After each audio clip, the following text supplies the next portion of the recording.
Our politically incorrect segment tonight. Now that there's a Republican back in the White House, dissent has become patriotic again. Judging by how much media coverage the so-called Women's March was given, we can expect more groups than ever will organize their own marches in Washington. After all, pretending to be a marginalized group is a badge of honor these days. The latest to get in on the act are organizers for a March for Science. These organizers claim they want the event to be nonpartisan. But here's the catch. One of the organizers said, and this is a quote, "There are certain things that we accept as facts with no alternatives." Of course, to the left, those things include evolution and climate change. So how can you claim to be nonpartisan when you're shutting down different opinions? With me now from ClimateDepot.com, producer of the climate realist documentary Climate Hustle, Marc Morano. Marc, hi, how are you? Good, Liz. Happy to be back here. Good to have you back. It's always fun to talk to you. It's always fun to talk to you. All right, first of all, let's start with the Scientist March on Washington, D.C. Are you going to go to that? Yes. Yes, I actually went to the, let's not call it the Scientist March. This is the Climate Activist March on Washington, D.C. I went to the one in 2014 in New York City, and actually it was a gold mine of material for my film Climate Hustle. And what we did is, all you got to do is go out and film them. They had Earth prayer vigils where everyone had to be quiet and people were there kneeling down, praying to the earth, to the spirit of the earth. So like paganism then. That's not just climate change, that's paganism. Yes, but it was all part of that climate march. And of course, this is where Robert F. Kennedy Jr. at the last march they had in New York City, where he said that climate skeptics should be jailed. We should be at The Hague with all the other war criminals, in his words, with 3 square meals and a cot, because that's where we belong, in jail. So I'm expecting, the climate activists to come out of the woodwork. They're trying to dress it up, as you mentioned, as, quote, the Scientists March on Washington.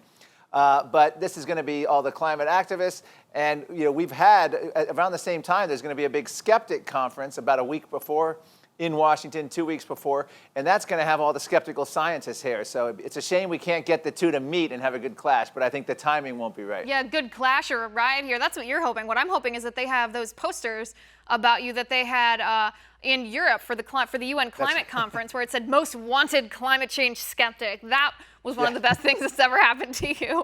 Let me ask you in a more serious sense, though, Marc. I don't think there's an issue between Republicans and Democrats, between climate skeptics and climate believers here. The issue is not whether climate change is happening. We can all see that the temperature of the Earth is fluctuating, that it always has fluctuated.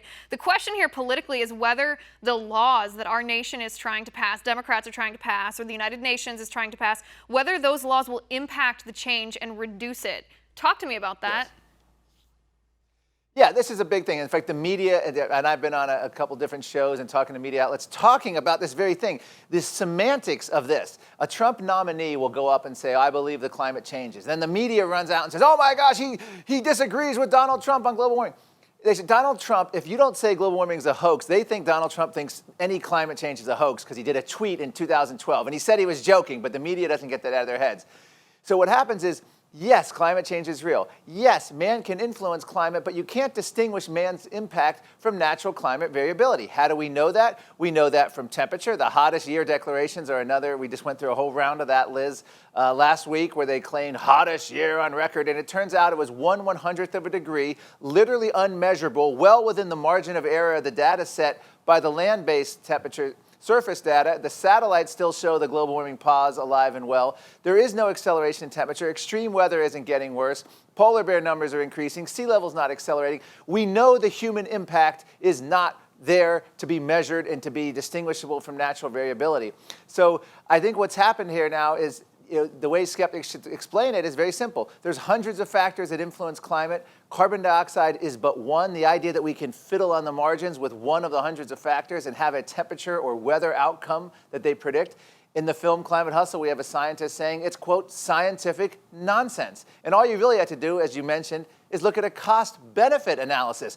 In other words, if we do this policy, what impact will it have on temperature or on CO2 emissions? And in the case of the UN, there's virtually no difference, even using the UN's own science. It would delay the temperature by not even 4 years, according to an analysis by a Danish statistician. In other words, it's all essentially witchcraft. They're basically saying, like voodoo witchcraft, they can change the weather if only we pass these laws and treaties. Right. Well, no, this is very interesting. I guess my reaction to some of this is, why? why is my question. Why do climate change scientists then, why do they write articles about the warmest year on record, 2016, if they know that this data, I mean, scientists are supposed to work with data here. They should be able to tell that it's within the margin of error, that it's not something that's a significant variable. Why do they act like it is? Because, I mean, you didn't have to look any further than the trending topics on Twitter, your own Facebook news feed. I mean, you got notifications from all the major news networks, you know, to your phone talking about how significant this was, that 2016 was the warmest year. If it's not really significant,